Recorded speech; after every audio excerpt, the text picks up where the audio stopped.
Բարի երեկո, ուղիղ եթերում Ազատության լրատվական կենտրոնն է, այսօր ծրագրում առաջարկում ենք։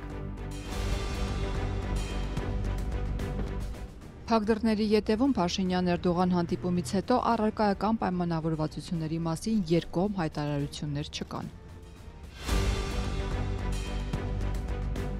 Մոսկվան կոչ է անում Երևանին սթափ գնահատել անվտանգության ապահովման հնարավորությունները, ակնարկում ՀԱՊԿ անդամավճարի չվճարման հարցը կարող է քննարկման առարկա դառնալ։ Ինչ արժե նորաձև կրթությունը, կառավարությունից ասում են գաղտնիք է, այն էլ պետական։ Մենք այստեղ տեսնում ենք հստակ անհամապատասխանություն պետական գաղտնիքի մասին, օրենքով սահմանված կարգավորումների հետ։ Իսրայելն ու Իրանը շարունակել են հարվածները, հաղորդվում է իրանցի բարձրաստիճան հրամանատարերի սպանության մասին։ Գյումրիի ֆուտբոլի ակադեմիայի տարածքը չեն կարողանում կիսել Շիրակ ակումբն ու ֆուտբոլի ֆեդերացիան ու կռվի հետևանքով տուժում են պատանի ֆուտբոլիստները։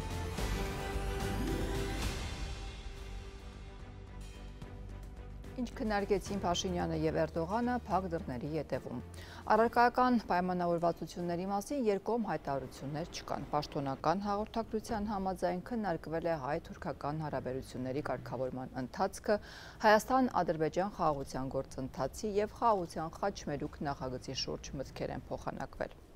Փաշինյանի կարծիքով խաղաղության խաչմերուկը կարող է լինել Թուրքիայի կողմից պաշտպանվող միջին միջանցքի նախագծի մաս։ Հայտնի չէ, թե ինչ է կարծում այդ մասին Էրդողանը։ Շատ խոսում են եւ որակում են այցը պատմական, Թուրքիայի մեր գործընկերներն էլ արդեն հասցրեցին այդպես որակել։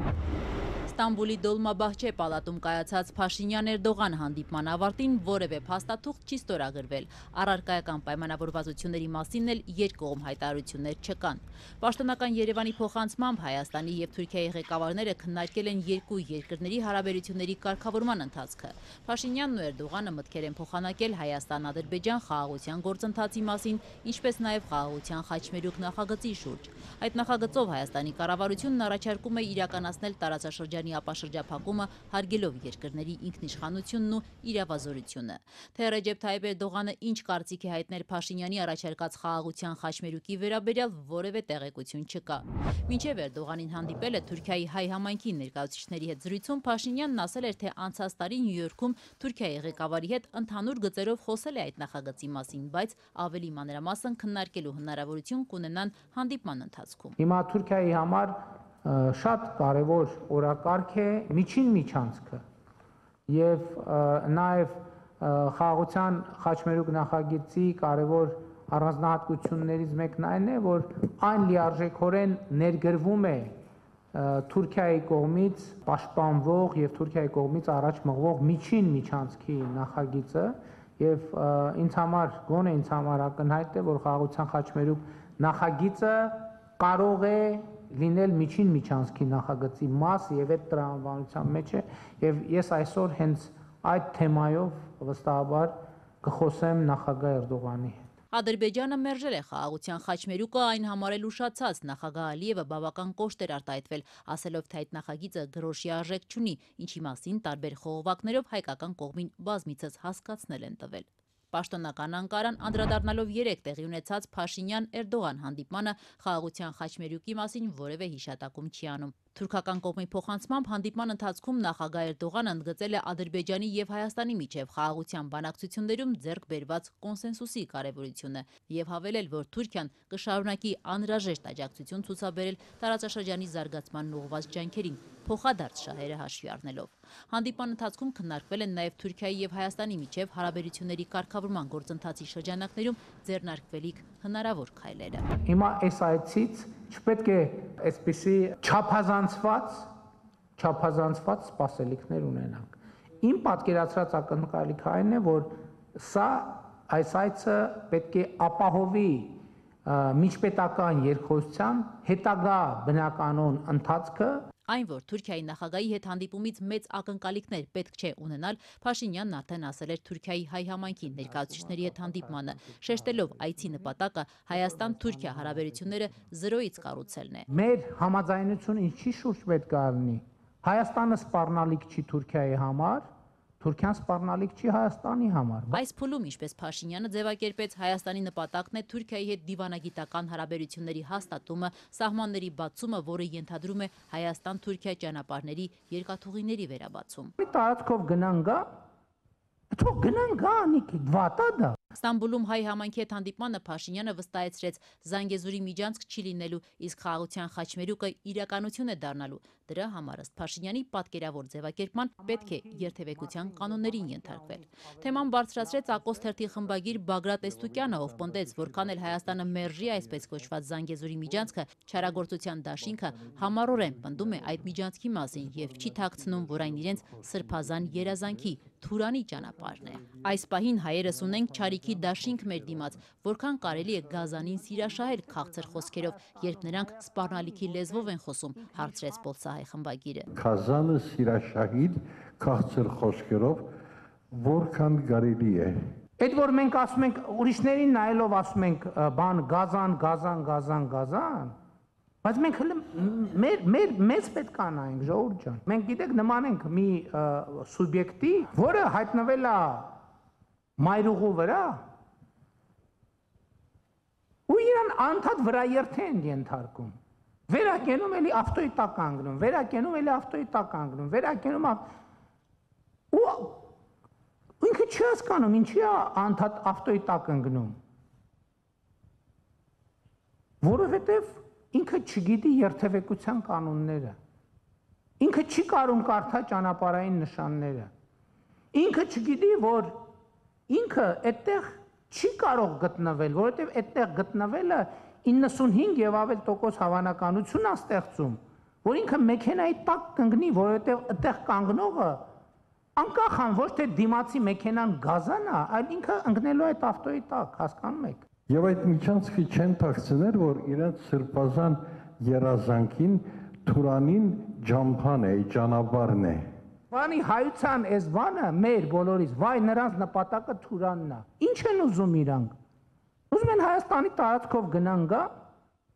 թող գնան գա, Նիկի, վատա դա։ Վատա դա մենք ենք առաջարկում, մենք ենք այս նախագծով, ասում ենք իրանց էլ ենք ասում, ասում ենք ինչ եք ուզում։ Ասում են ուզում ենք գնանք բան, արևելք, արևմուտք, հյուսիս, ասում ենք գնացեք։ Ինչու՞մն է պրոբլեմը։ Մենք ասել ենք Զանգեզուրի միջանցք չի լինելու, լինել բա խաղաղության խաչմերուկ, դա ինչ է նշանակում, որ փոխադարձ հարգանքի, փոխադարձ իրավազորության, ինքնիշխանության Իդեպ Փաշինյանն ընդգծեց, պետք է պատրաստ լինել, որ երբ խաղաղության խաչմերուկը բացվի, Ադրբեջանն ասելու է Զանգեզուրի միջանցքը բացվեց։ Արդեն խաղաղության խաչմերուկը չի կարա չկատարվի։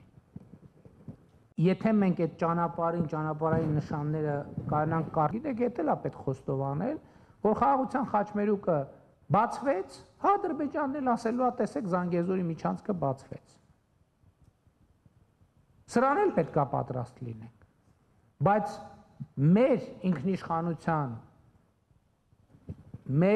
այսինքն իրանց էլ ինչի մենակ մեր, եւ պարզեցումներ պետք է լինեն, եւ այդ պարզեցումները, որպեսզի դա կայուն երկարատև լինի, պետք է փոխադարձաբար լինի, այսինքն շահագրգռվածություն պետք է ունենանք եւ կունենանք, որպեսզի բանա, ընդ որում Իրանի իրադարձությունները ոչ թե ասածը թույլատնում են, ընդհակառակը ավելի էական եւ կարեւոր են դարձնում։ Նիկոլ Փաշինյանը, սակայն, այդպես էլ չհստակեցրեց, թե այդ ինչ պարզեցված անցում են պատրաստ տրամադրել Ադրբեջանին եւ արդյոք Բաքուն համաձայն է փոխադարձության սկզբունքին։ Հայաստանի արտգործնախարարը եւ Եվրոպական հանձնաժողովի փոխնախագահ Եվրամիության արտաքին գործերի եւ անվտանգության քաղաքականության հարցերով բարձր ներկայացուցիչ Կայա Կալասը այսօր կայացած հեռախոսազրույցում քննարկել են մի շարք հարցեր, այդ թվում Հայաստանի եւ Ադրբեջանի միջև հարաբերությունների կարգավորման գործընթացում վերջին քննարկումները։ Հայաստանի արտաքին գերատեսչության հաղորդագրության մեջ ասվում է, որ անդրադարձ է եղել նաեւ Հայաստան-Եվրամիություն փոխգործակցությանը։ Արադ Միրզոյանը եւ Կայա Կալասը մտքեր են փոխանակել առաջիկայում նախատեսվող շփումների օրակարգի շուրջ, թե ինչ շփումներ են ծրագրվում, այդ մասին հաղորդագրության մեջ նշված չէ։ Քննարկվել է նաև իրադրությունը տարածաշրջանում, ըստ արտգործնախարարության հումանիտար հարցերի համատեքստում անդրադարձ է կատարվել երրորդ երկրների քաղաքացիների Իրանից Հայաստանի տարածքով տարհանման հնարավորությանն ու արձանագրված ցուցանիշներին։ Երեկ Կայակալասը զրուցել էր Ադրբեջանի արտգործնախարարի հետ, բարձր գնահատելով Ադրբեջանի դերը Իրանից օտարերկրյա քաղաքացիների տարհանման գործում։ Դեռ մարտին հայտարարվել էր, որ Եվրամիության բարձր ներկայացուցիչը Հայաստան է այցելելու, սակայն այդ այցը մինչև օրս չի կայացել։ Ռուսաստանի արտգործնախարարությունը կոչ է արել Հայաստանին սթափ գնահատել անվտանգության ապահովման հնարավորությունները։ ՌԻԱ Նովոստիի հետ զրույցում Ռուսաստանի արտգործփոխնախարար Ալեքսանդր Պանկինը հաստատել է, որ Հայաստանի կողմից ՀԱՊԿ անդամավճարի չվճարման հարցը կարող է քննարկման դրվել 2025 թվականի դեկտեմբերի 31-ից հետո, սակայն դեռ պարզ չէ, թե ինչ ձևաչափով կամ ուղղությամբ կընթանա այդ քննարկումը։ Բոլորը հասկանում են, որ Հայաստանը, որ ինչպես իրենք են ասում, սառեցրել է իր անդամակցությունը ՀԱՊԿ-ին, չի մասնակցում որոշումների ընդունմանը, սակայն նաև չի խոչընդոտում դրանց, բայց միևնույն ժամանակ հավանաբար պետք է ստապ գնահատի իր անվտանգության ապահովման հնարավորությունները, այդ թվում ՀԱՊԿ կոլեկտիվ ձևաչափում։ Ավելի վաղ փոխնախարարը նշել էր, որ եթե Հայաստանը մինչև 2025 թվականի ավարտը չվճարի անդամավճարը, ՀԱՊԿ անդամ երկրները կարող են դիտարկել իրավիճակի զարգացման տարբեր սցենարներ։ Հայաստանը սառեցրել է իր անդամակցությունը ՀԱՊԿ-ին, հրաժարվել է իր բաժին ֆինանսավորումը հատկացնել այդ կառույցին, տևական ժամանակ չի մասնակցում համատեղ զորավարժություններին, հանդիպումներին, բայց պաշտոնապես դաշինքից դուրս չի եկել։ Երևանը խստորեն քննադատում է ՀԱՊԿ-ին, հատկապես 2022 թվականին Հայաստանի ինքնիշխան տարածք ադրբեջանական ուժերի ներխուժումից հետո, երբ այդ կառույցը ոչ միայն չպաշտպանեց իր անդամին, այլև նույնիսկ պատշաճ չարձագանքեց Ադրբեջանի ագրեսիային։ Եթերում Ազատության լրատվական կենտրոնն է, մեր լուրերին կարող եք հետևել նաև Ազատության տելեգրամյան ալիքում, իսկ այս ծրագրի երկրորդ մասում առաջարկում ենք։ Ինչ արժե նորաձև կրթությունը, կառավարությունից ասում են գաղտնիք է, այն էլ պետական։ Մենք այստեղ տեսնում ենք հստակ անհամապատասխանություն պետական գաղտնիքի մասին, օրենքով սահմանված կարգավորումների հետ։ Իսրայելն ու Իրանը շարունակել են հարվածները, հաղորդվում է իրանցի բարձրաստիճան հրամանատարերի սպանության մասին։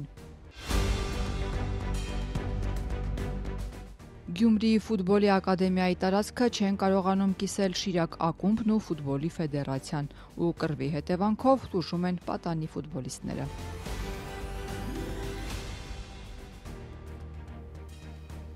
Բացատրական աշխատանք, թե քաղաքական հետապնդում։ Երեկվա զանգվածային ձերբակալություններին իշխանությունն ու ընդդիմությունը տարբեր գնահատականներ են տալիս։ Իսկ ինչու հանկարծ երեկ որոշեցին իշխանությունները իրենց ձևակերպմամբ բացատրական աշխատանքներ տանել։ Ընդդիմությունը սեփական վարկածն ունի։ Ընդդիմությունն իր թիմակիցներին բերման ենթարկելն ու ձերբակալելը քաղաքական հետապնդում է որակում։ Ներքին գործերի նախարարությունը բացատրական աշխատանք։ Երեկ Հայաստանի տարբեր մարզերից բերման ենթարկված անձինք արդեն ազատ են արձակվել։ Ազատությանն ընդդիմադիր падգամավոր Գառնիկ Դանելյանը հայտնեց։ Ձերբակալությունների ալիքը Դանելյանի հիմնականում ուղղված էր սրբազան պայքար շարժման աջակիցների եւ Հայ հեղափոխական դաշնակցության անդամների դեմ։ Կարանք ֆիքսենք, որ կոնկրետ թիրախում մենք ենք եղել եւ դա խոսում է նրա մասին, որ Նիկոլ Փաշինյանը այս դիմադրության ուժը փորձում է ջարդի կոտրի վախեցնի եւ նաեւ այն մարդկանց, որոնք որ տարվել են բաժիններ, սպառնալիքների մի sense փունջ ու շարքա տեղացել այդ մարդկանց վրա, որ հանկարծ չփորձեք անհնազանդության ակցիաներ իրականացնել, չփորձեք, այսինքն sense ճնշում գործադրեն եւ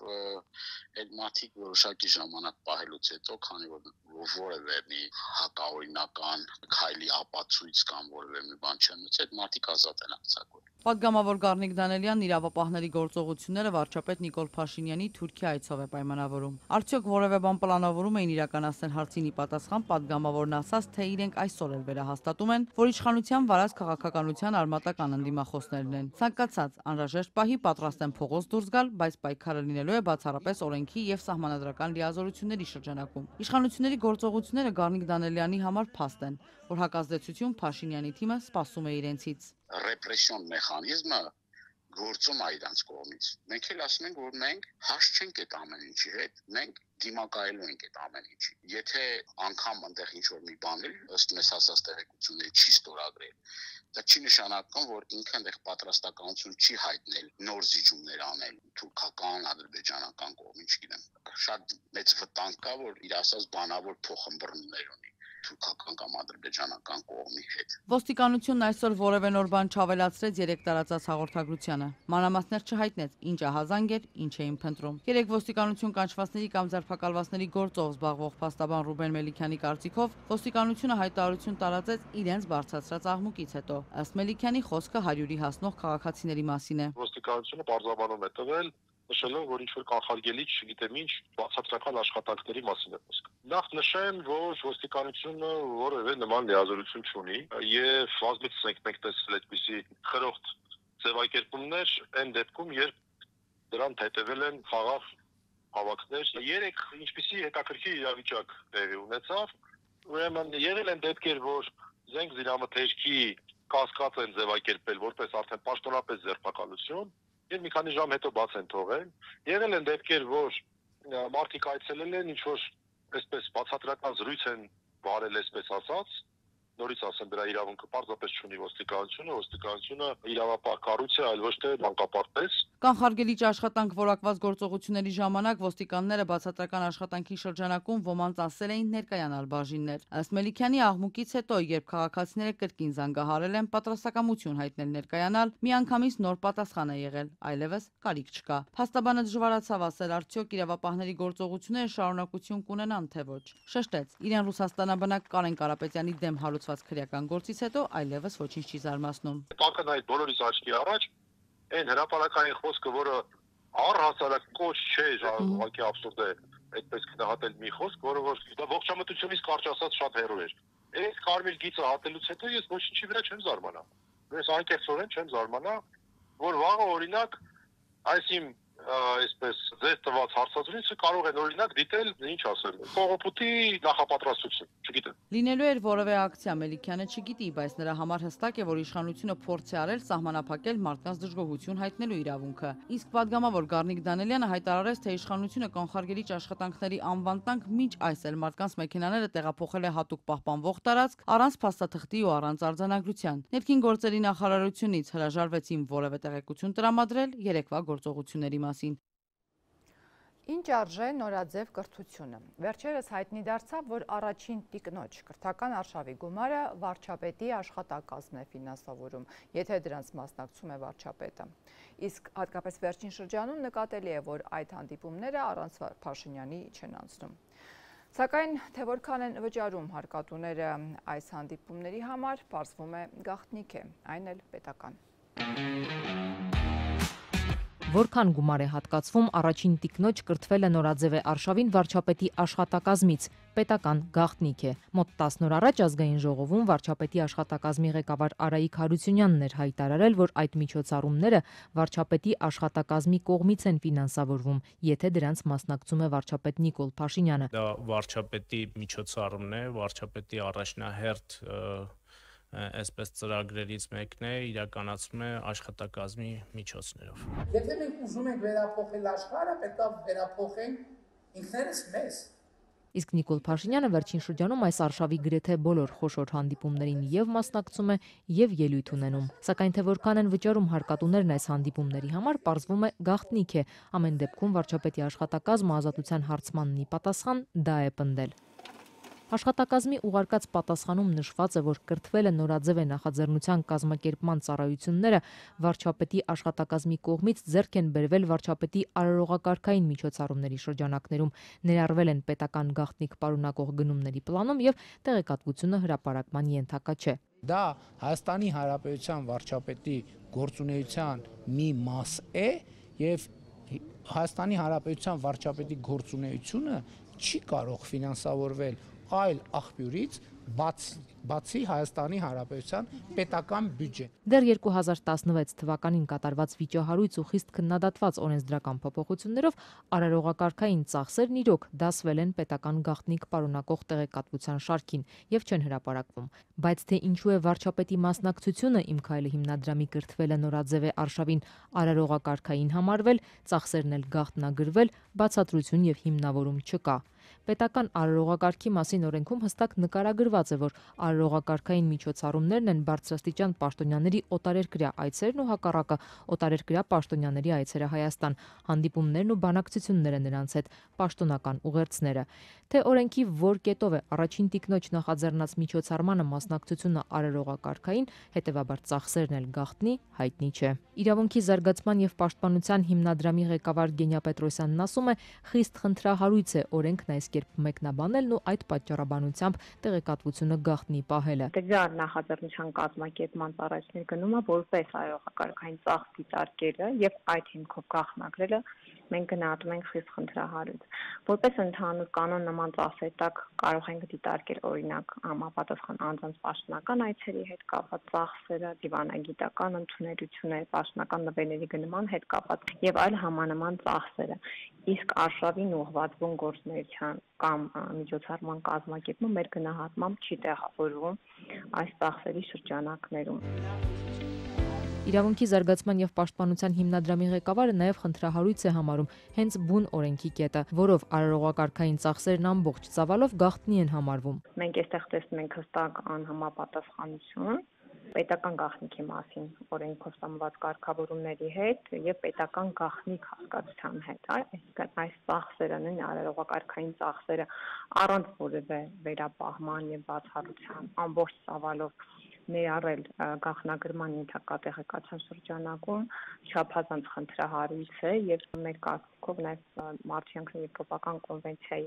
10-րդ հոդվածի տեսանկյունից խնդիրներ է առաջացնում համաչափության տեսանկյունից։ Մոտ 10 տարի առաջ 2016 թվականին օրենսդրական փոփոխություններով է այս տեղեկատվությունը գաղտնի դարձել անվտանգության պատճառաբանությամբ։ Օրենսդրական այդ փոփոխությանը նախորդել էին մի քանի սկանդալներ, երբ նախագահն ու վարչապետը թանկարժեք ուղևորություններ էին կատարել կամ պետական օդանավով մեկնել էին արտերկիր իրենց մերձավորների խնջույքներին մասնակցելու։ Այդ ժամանակ արարողակարգային ծախսերը գաղտնի դարձնելը խիստ քննադատվեց, հեղափոխությունից հետո սակայն օրենքի այդ կետը չվերանայվեց։ Գենյա Պետրոսյանն ասում է, սա Հայաստանի վարկանիշի վրա կարող է ազդեցություն ունենալ եւ առաջիկայում իշխանությունները պետք է սահմանափակեն գաղտնիությունն ու տարածեն միայն անվտանգության հետ կապված տեղեկության վրա։ Այն ծախսերը, որոնց բացահայտումը կարող է նաև առաջացնել պետության անվտանգության հետ կապված խնդիրներ, դրանք իրավաչափ են ինչ-որտեղ գաղտնագրելը, կարող է գաղտնագրվել այդ տեղեկատվությունը, բայց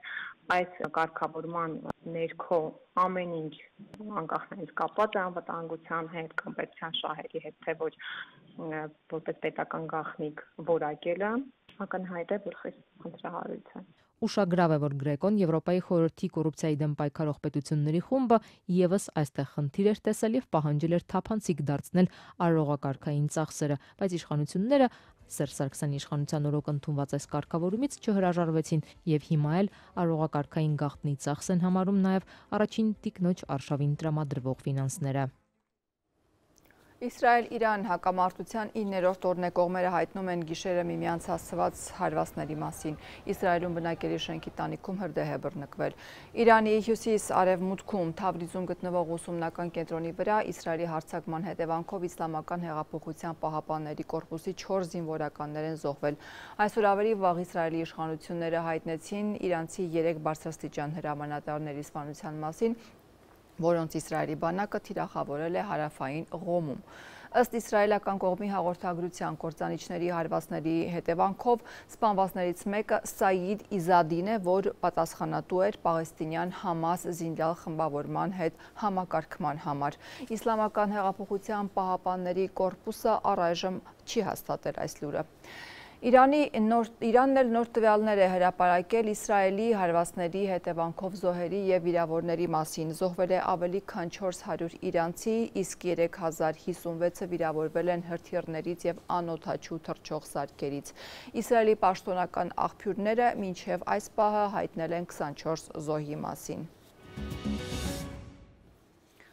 Ժնևում Ֆրանսիայի, Մեծ Բրիտանիայի և Գերմանիայի գլխավորած դիվանագիտական ջանքերը ավարտվել են ընդամենը լուրջ մտահոգություն արտահայտող հայտարարությամբ։ Նախարարները վերահաստատել են իրենց երկարամյա մտահոգությունը Իրանի միջուկային ծրագրի ընդլայնման վերաբերյալ, որը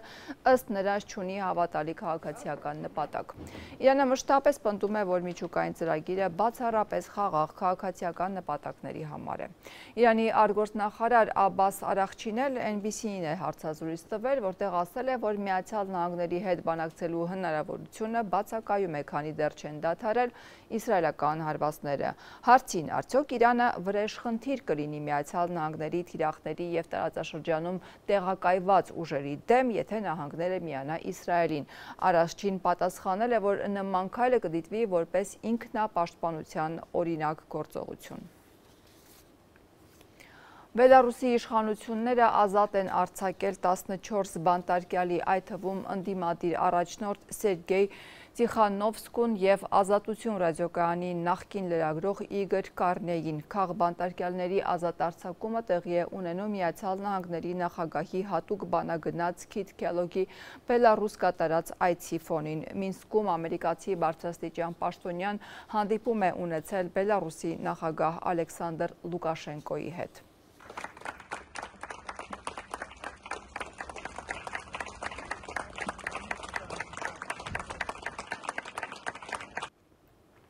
Պակիստանի կառավարությունը Միացյալ Նահանգների նախագահ Դոնալդ Թրամփի թեկնածությունն է առաջադրել Նոբելյան խաղաղության մրցանակի համար։ Անցած ամիս Հնդկաստանի և Պակիստանի միջև տարաձայնությունները կտրուկ սրվեցին, որին հաջորդեցին փոխադարձ օդային հարվածները։ Պակիստանի կառավարությունը պնդում է, որ հենց Թրամփի միջամտության շնորհիվ կանխվեց երկու միջուկային տերությունների միջև խոշոր հակամարտությունը, որը կարող էր աղետալի հետևանքներ ունենալ։ Նախորդին Թրամփը Truth Social սոցիալական ցանցում տեղեկացնելով, որ Վաշինգտոնը առաջընթաց է ապահովել Ռուանդայի և Կոնգոյի դեմոկրատական հանրապետության միջև խաղաղ բանակցություններում, կասկած էր հայտնել իր այդ ջանքերի համար Նոբելյան խաղաղության մրցանակ ստանալու հարցում։ Միացյալ Նահանգների նախագահը նաև կարծիք էր հայտնել, թե հեղինակավոր այդ մրցանակին իրեն չեն արժանացնի, նույնիսկ եթե դադարեցնի Ռուսաստանի և Ուկրաինայի, Իսրայելի և Իրանի միջև պատերազմը։ Լրագրողների հետ զրույցում Միացյալ Նահանգների նախագահը միաժամանակ պնդել է, որ 4 կամ 5 անգամ կարող էր արժանանալ Նոբելյան խաղաղության մրցանակին, բայց ինքը չի ստանա, քանի որ այն շնորհում են միայն լիբերալներին։ Տեղափոխվենք Հայաստան, Գյումրի ֆուտբոլի ակադեմիայի տարածքը չեն կարողանում կիսել Շիրակ ակումբը և ֆուտբոլի ֆեդերացիան, ու կռվի հետևանքով տուժում են ֆուտբոլ խաղալ ցանկացող երեխաները, որոնց համար պարապմունքները այս պահին անվտանգ չեն։ Նույնիսկ հումոր են անում մեր երեխաներ, ասում են միակ արհեստականն է երևի աշխարհի, որը ցեխոտում է։ Այս էլ Տարբասապայի կանգնելու տեղն է, այս ընդհանրապես խայտարակություն է։ Այս փոս է էլի։ Հիմա կարող ենք այ գալիս ենք այդ բետոնը ինչ է սա։ Գյումրիի ֆուտբոլի ակադեմիայի տարածքը իսկական կռվախնձոր է դարձել տեղի Շիրակ ակումբի ու ֆուտբոլի ֆեդերացիայի միջև, ավելի սրելով երկու կառույցների առանց այն էլ լարված հարաբերությունները։ Արդյունքում տուժում են ակադեմիա հաճախող շուրջ 700 երեխաները։ Պատանի ֆուտբոլիստները տևական ժամանակ է մարզվում են անբարեկարգ մարզադաշտում։ Դեբիլ ավը տանող հեշին բան չի փոխվե, խոդը ծասկնեստել է, վենասվածները ավելի են շատից է։ Բայց խնդիրը միայն մարզադաշտերը չեն, որոնցից մեկի արհեստական խոտածածկն այնքան է քայքայվել, որ փոսեր են գոյացել։ Ակադեմիայի շենքի արտաքին պատերին խոշոր ճաքեր են հայտնվել, իսկ ներսը անձրևաջրերն են քայքայում։ Ինչու է շենքը շահագործումից ընդամենը 11 տարի անց նման անմխիթար վիճակում հայտնվել։ Արդյոք ի սկզբանե շինարարական թերություններ են եղել։ Այս հարցերի պատասխանները Շիրակ ակումբից չեն տալիս, ասում են ակադեմիան ֆեդերացիայի սեփականությունն է, շինարարության հետ կապ չեն ունեցել։ Հիմա որ մասնագետներին է հարցնեք, կարող է ասել նորմալ է կամ նորմալ չէ։ Էլ եմ ասում, այդ ամեն ինչը այդ փաթեթի մեջ էր, հա, այսինքն եկեք տեսնենք, գնահատենք, ու որոշենք ոնց ենք հարցը լուծում։ Ով է նորոգելու շենքն ու փոխարինելու խոտածածկը։ Հենց այստեղ է, որ ֆեդերացիայի ու ակումբի ջրերը մի առվով չեն հոսում։ Շիրակը ֆեդերացիային առաջարկել է տարածքը սեփականության իրավունքով փոխանցել իրեն, որ ներդրումներ անի, բայց պնդում են, ֆեդերացիան այդ քայլին չի գնում։ Շիրակ ակումբի լրատվության բաժնի համակարգող Հաբեթ Հարությունյանն ասում է, տևական ժամանակ է նամակներ են ուղարկում, բայց պատասխան չեն ստանում ֆեդերացիայից։ Այս ընթացքում եղել է բազմիցս դեպքեր, երբ Շիրակ ֆուտբոլային ակումբը դիմել է Հայաստանի ֆուտբոլի ֆեդերացիային, որ այնպիսի պայմանագիր կնքվի, այսպես ասենք, այսպես ձևակերպենք, որ տրամադրեն, այսինքն տան սեփականություն որպես Շիրակ ֆուտբոլային ակումբին, Շիրակ ֆուտբոլային ակումբն այստեղ պարտավորվի կատարել հիմնական ծախսեր։ Ամբողջ խնդիրը դա է։ Չեն տվել, չեն համաձայնվել, հիմա եկե հասել ենք այս կետին։ Ինչ է որոշել ֆուտբոլի ֆեդերացիան, ակադեմիան ետ կվերցնի, թե սեփականության իրավունքով կհանձնի Շիրակ ակումբին։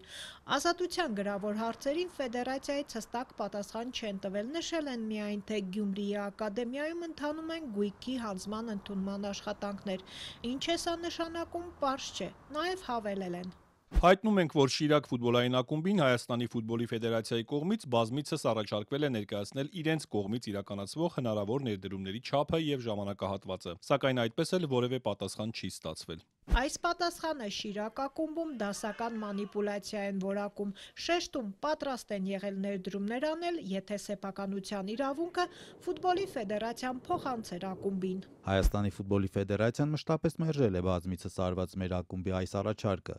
Ասում էին սեփականության մասին մոռացեք, բայց ներդրումները արեք։ Նրանց պատասխանը անընդունելի էր, անհասկանալի եւ անարդար։ Որքան գումար է անհրաժեշտ ակադեմիայի շենքն ու մարզադաշտերը նորոգելու համար, այս հարցի պատասխանը Շիրակում չունեն։